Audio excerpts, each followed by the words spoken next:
blueprints in your face. I can just imagine us rolling up like an Apollo to a listing appointment. We're bouncing. Yeah. There you go. That's our theme song right there.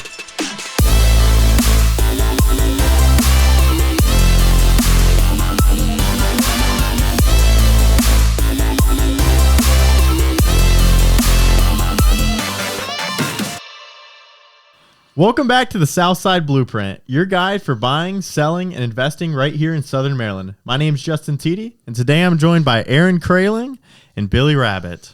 How we doing today, guys? Doing all right. It's been a little while. It has. Yeah. Doing a little internal pod. I know. Getting all these people just, everybody wanted to be on the Southside Blueprint. Kind of blowing up. I know. We did have my one Texas video that got a lot of comments on TikTok. That's true. We really upset a lot of people in Texas. Yeah, people didn't like me.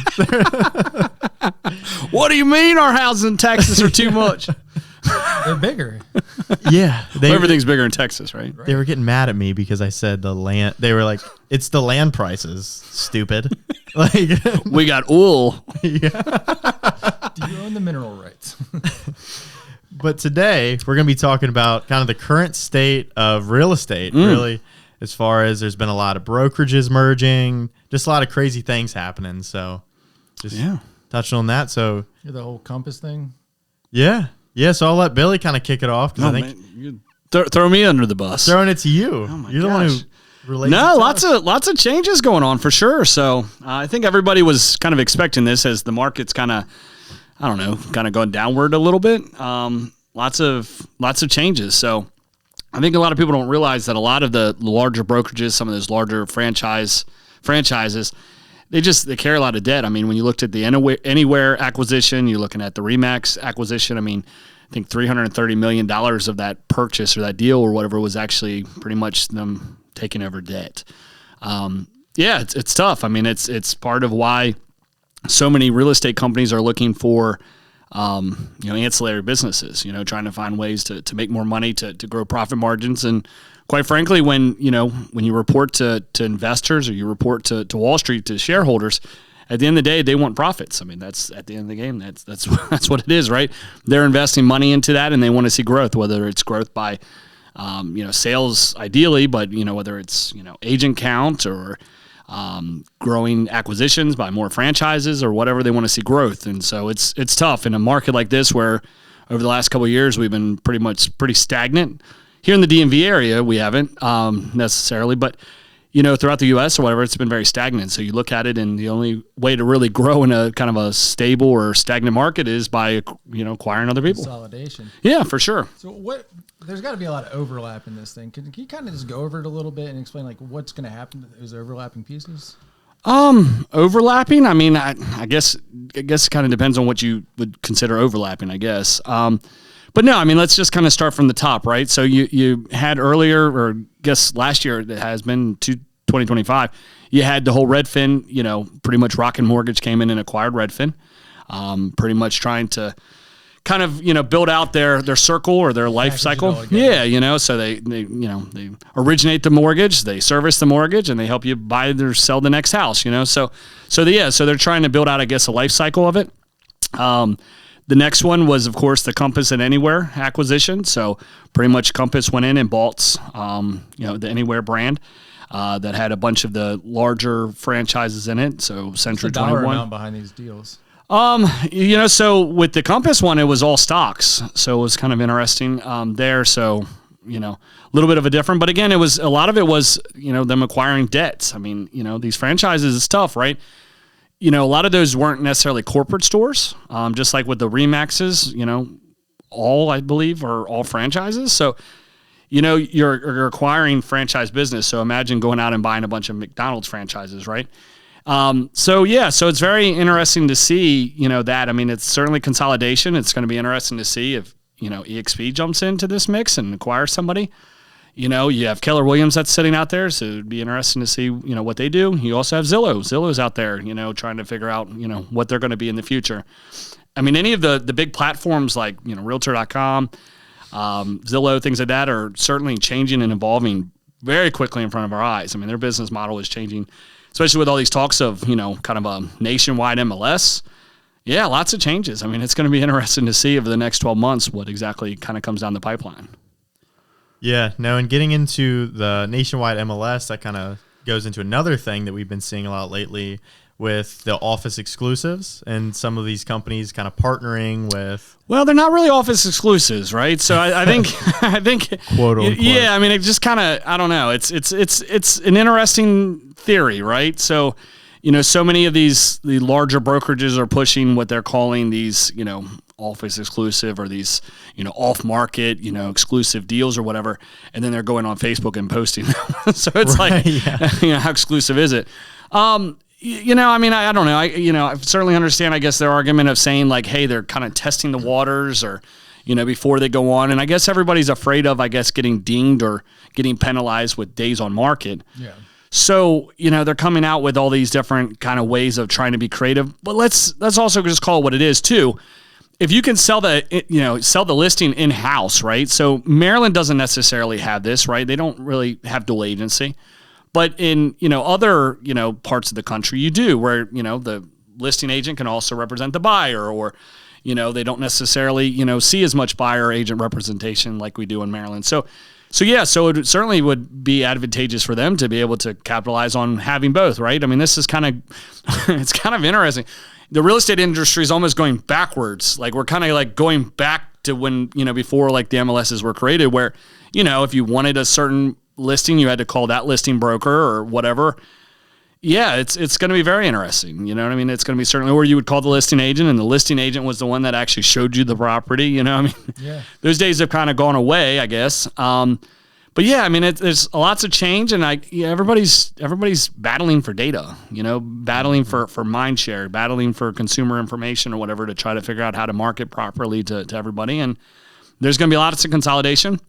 I guess my biggest fear is that I worry about two things. I worry about, as the amounts of choice for brokerages goes away or goes down, right? So as you see the consolidations, and certainly anywhere, I'm sure, would, start getting rid of, or Compass is going to start minimizing the amount of brands under one umbrella, right?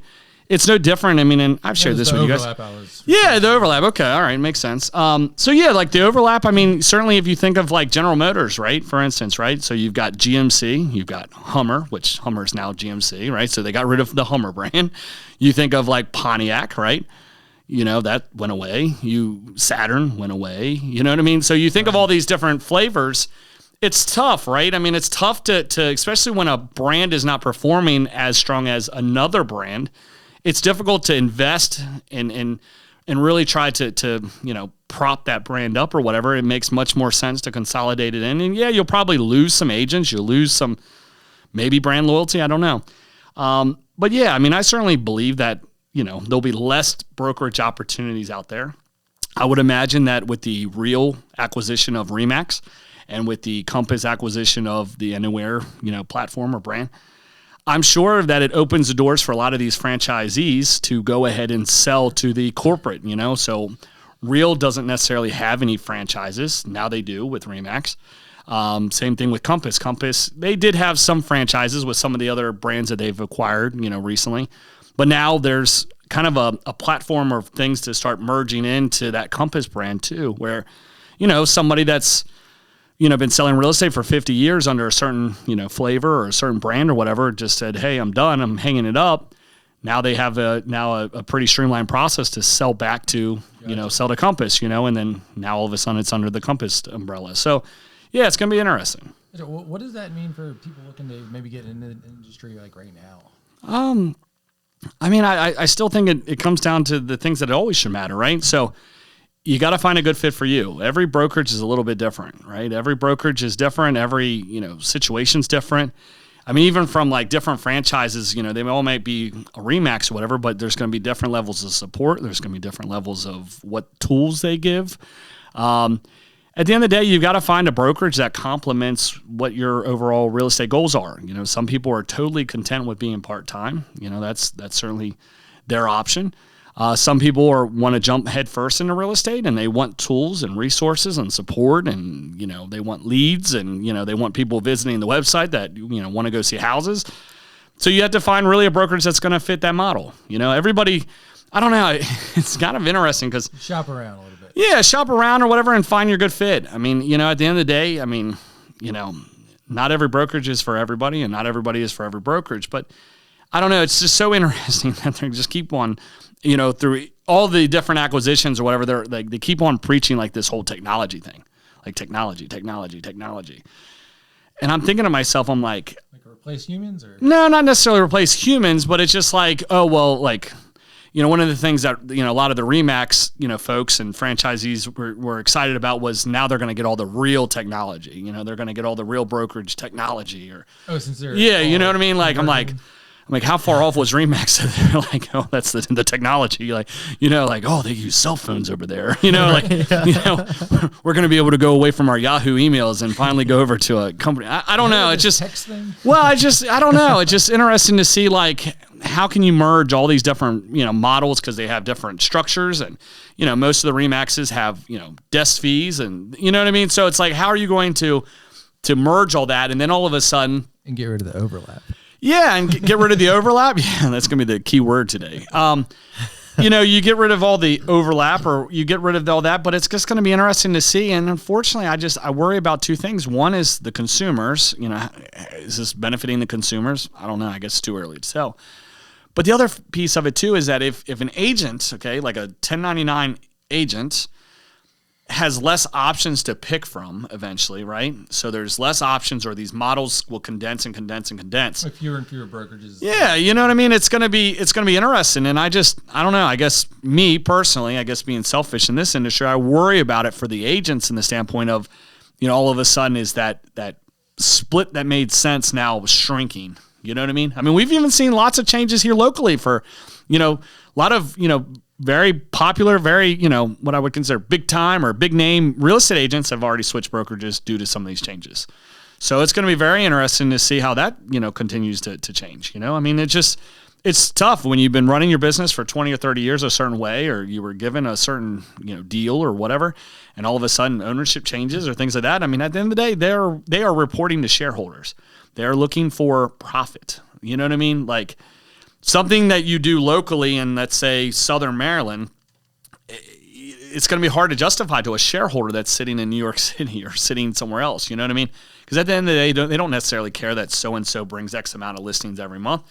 They don't. They want to say, oh, well, why are we not profitable? Yeah. You know what I mean? And unfortunately, with these big models, too, it'll be interesting to see, okay, do they feel like they can, Carvana the real estate industry? I mean, I hate to say that, but, do they feel like they can get to a point where, they can drop overhead? I don't know. I don't think we'll necessarily get there. I don't think this industry will ever become like the car industry, but there's just too many different variables. But not until Amazon starts selling homes on their right. website. Yeah, and I'm sure if Amazon could sell a house and have it dropped off or whatever within a day or two, I'm sure they would do it. But yeah, it's going to be very interesting. It's going to be certainly interesting. And then it'll also be interesting too to see, I mean, with all these disclosure lawsuits and, companies not disclosing things properly and not disclosing, monetary gain on certain things, it's going to be very interesting to see what the government does to step in. Definitely need more disclosure pages. It's not long enough. Right, Maryland doesn't have enough of those. No, but there's you kind of touched on an interesting piece, just something as simple as the commission splits. Real being more of a cloud-based brokerage and RE/MAX having physical locations, I would imagine there's a disparity between the splits that each company's paying. And if it gets to a point where Real and RE/MAX are so similar, and you're working for one and you're paying more than you'd pay if you switched over, I feel like that would be kind of an interesting topic. So it seems like somebody's got to lower their splits or somebody's got to raise them. Yeah. I mean, it's going to, I mean, look, at the end of the day, I mean, they're going to find ways to be more profitable, right? Mm-hmm. I mean, certainly with any of the cloud-based brokerages, I would say at least the starting point for most of them are not better than what your traditional brick and mortar real estate, offers to a top producing agent, right? I mean, so that is already showed that there's a diminish. Now they've had different ways of, revenue sharing and different things like that is try to attract real estate agents. But at the end of the day, I mean, it's going to be very interesting to see because, as you consolidate brands and you start to everything kind of starts to feel similar. it will be very interesting to see, because at the end of the day, there's only but so much margin that you can squeeze out of a real estate transaction. That's why so many of these large brokerages go after so many of these ancillary businesses, because they're looking for ways to package on more profit. I mean, you can have a title company, and you can have a lender, and you can have a home inspector, and you can have a home warranty company. You can have all these different things that you package in or whatever, and you make a little bit more off of that. The challenge is that we talked about it earlier off air, where there was a particular lender who said, hey, if you go with one of our whatever agents or whatever, we're going to give you a $2,000 credit. Well, at the end of the day, okay, yeah, that sounds great, okay, but if the consumer is now paying an extra $10,000 in origination cost more than what they would have with a different lender, and the agent's not disclosing that, or you know what I mean? It just becomes this very gray area, and I think that's why you're seeing so many lawsuits now with disclosure issues or disclosure laws, because at the end of the day or whatever, it's not necessarily doing what's right for the consumer, or they're just not being open about saying like, hey, yeah, we're actually getting a kickback, or we're getting a referral from the agent back or whatever, right, to help offset that $2,000 that we're giving you. So, it's certainly going to be interesting to see how everything just shakes out. I mean, we're trying to figure out what the new norm is. You know what I mean? And unfortunately, in a world that, you can talk into your phone and get just about any answer that you want, or at least perceived what you think the answer is, it's going to be very interesting to see how that consolidates for sure. Yeah. It is. No, it's an interesting time we're living in. To say the least. Yeah, for sure. What are you guys hearing? So what are we hearing? So Justin and I guess we speak to a lot of people that are potentially interested in becoming agents. And I guess what I'm hearing is the biggest thing is, what can we expect? With you guys and elsewhere. And I say, with us, it's full support. Elsewhere, you might get different commission splits. It's just different everywhere, just like you had kind of explained. What about you, Justin? What are you hearing? Yeah, no, I think it's the same thing. I think it's the support they're going to get, and then also the commission splits. I think sometimes people get sticker shock when a company tells them they get X percentage, but they don't see all the fees that they might necessarily pay. And it's kind of the same thing where, an interest rate might look really good, but you're paying rent. How many points for it? Not rent. Right, yeah. But no, I think ultimately the way, the best thing you can do for agents is just give them support and make sure you have a system in place to consistently help them grow. Yeah, and that's for like new agents coming in. And the market, from what I've seen, we've had a kind of an increase in prices. And I got a question for you on this. Yeah. One. So right now we've got a big incentive. We've got the FHLB grant, these government funds for first-time home buyers. What I was thinking is, as these run out, these lower demand for these lower price houses is going to kind of dry up a little bit. Maybe we'll see some lower demand overall. Is that how we see it yearly? I don't know. It's such a. I saw this thing on social media or whatever. It was kind of interesting. It was this girl was like talking as if she was like explaining like selling a house or whatever to a caveman or whatever, and she was very blatant, or like, look, like, house nice, go fast, like it was very like. And so, I mean, I think at the end of the day, I mean, we still have a pretty high demand. I think there's still a lot of renters, out there that could afford a house. I think we've kind of seen the market start to stabilize a little bit, where, houses that were going over asking price, or they were, being sold quickly or things like that. I mean, I think buyers are being a little bit more picky again, where, rates are a little bit higher, monthly payments a little bit higher. Yeah, I'm not willing to do all that or invest all that money into a house that, needs, carpet and painting and new kitchen and all those things. So new equilibrium. Yeah, no, absolutely. I mean, I certainly believe that we're seeing the market sign a right size or stabilize or whatever. I mean, look, I personally think that housing is still very unaffordable for most people. I mean, it really is. Rent pricing has kind of gone up and come down and gone up again. It just kind of depends. I think everything is so property specific, and I think it goes back to what we talked about earlier, joking about the whole Carvana thing. I mean, I think that's exactly why this industry will never be, where you could go on and just buy something, kind of browsing eBay and be like, oh, that looks nice. That rancher over there, click, buy now. Yeah, there's just too many variables. You know what I mean?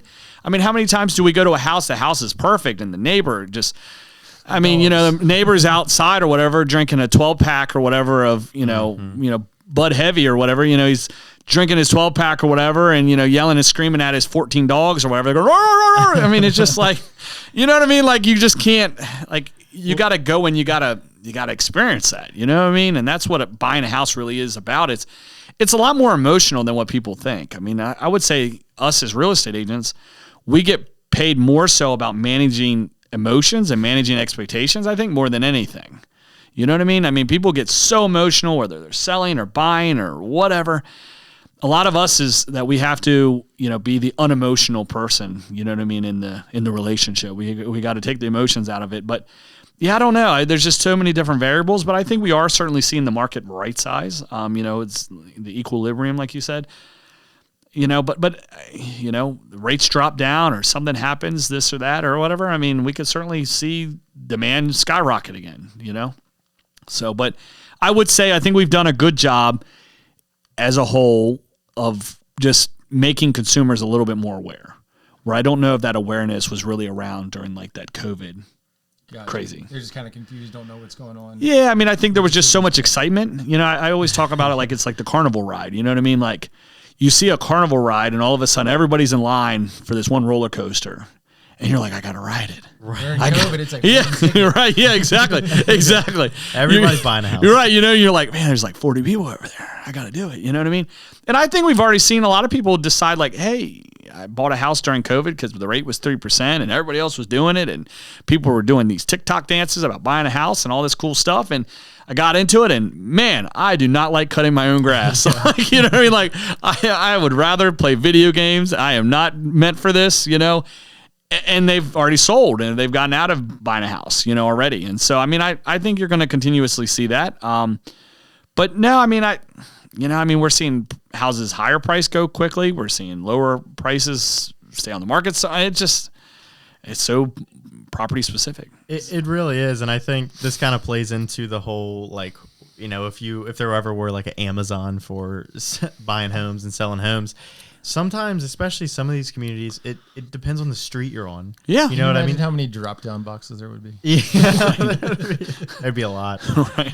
But it just, like you said, because I mean, there's listings that get listed around 600,000, and then they get, you know, multiple offers, whereas there's some that are around 400,000 and they're sitting. So it's not just the lower price houses that are going quick. No. And it just, there's so many factors and that play into it. So yeah. And at the end of the day, I mean, there's just so much, you know, where people are just there. You know, I think there's so much information that's available to people, and I think everybody is so. I think the consumer is so much quicker to come to like their own assumption on something. You know, whether they chat GPT it or you know, they ask somebody, or you know, they post it on social media or something, and somebody gave them some answer.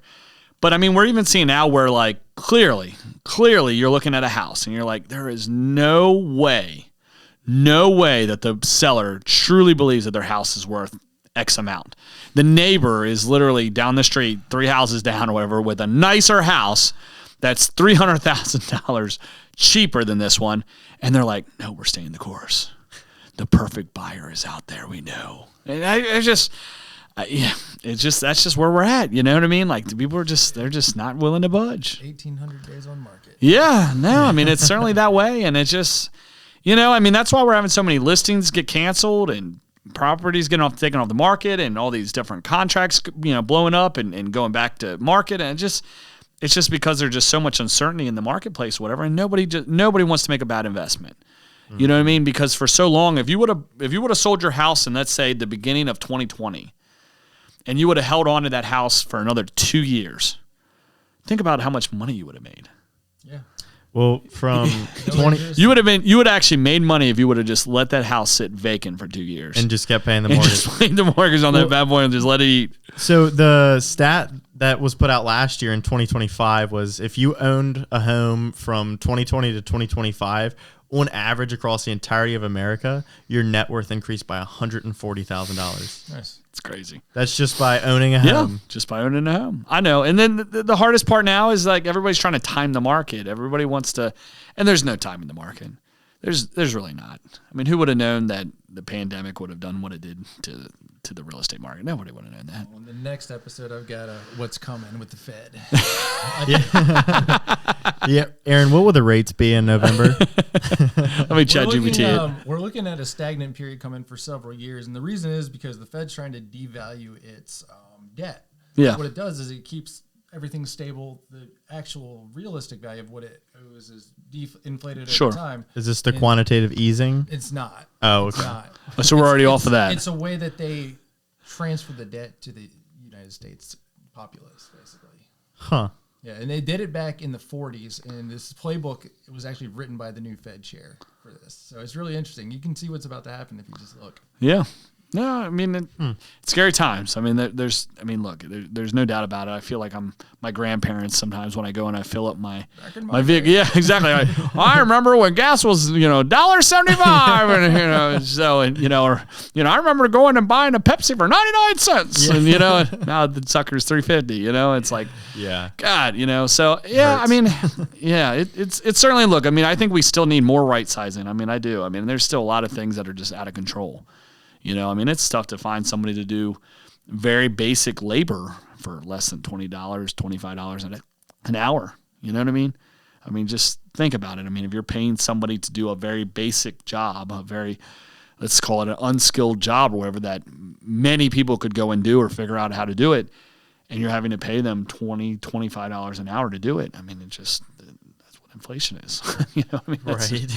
I mean, that's how we got into the predicament that we're in. So, yeah, it'll be interesting to continue to see. I mean, and it will be interesting to continuously see how everything shakes out and changes in the industry. I certainly don't believe personally that we're done seeing changes. I mean, I think over the next 6 to 12 months, we'll continuously see more change. I mean, I think we won't really know, but I almost feel like, we're just, everything's coming kind of full circle or whatever. And then I almost feel like we'll end up almost right back where we were previously. I mean, I really do. Well, regardless of any of those numbers, what's expected with inflation or anything, I do know that I would rather have my money sitting in real estate somewhere than cash. Oh, sure. Any day of the week. Yeah. No, for sure. And I mean, look, it's still a great investment. I think when invested wisely and, strategically and unemotionally, yeah, I mean, real estate is certainly still a great value, especially in our market. I mean, our market is great. I mean, when I talk to other agents around the United States or whatever, and I tell them what our days on market is versus, what their days on market is, I mean, they're like, oh my gosh, it's amazing. I said, yeah, but I mean, there's just a limited amount of homes. And on top of that, you got all the jobs. We're kind of subsidized by the government. Yeah, no, for sure. I mean, it's certainly, I mean, it's a blessing and a curse, I guess, sometimes. Mm-hmm. And we're just so well insulated with all the bases and proximity to DC. 100%, yeah. No. And, too, I mean, it's just a very unique area where, you're divided by all these different rivers and the Chesapeake Bay and, a lot of the land that we have is not really buildable or you really can't, develop it. And so it makes a limited amount of homes available. And so when you have really a limited amount of homes and things like that, and it just keeps prices very, very, stable. Supply and demand. Yeah, 100%, yeah. So.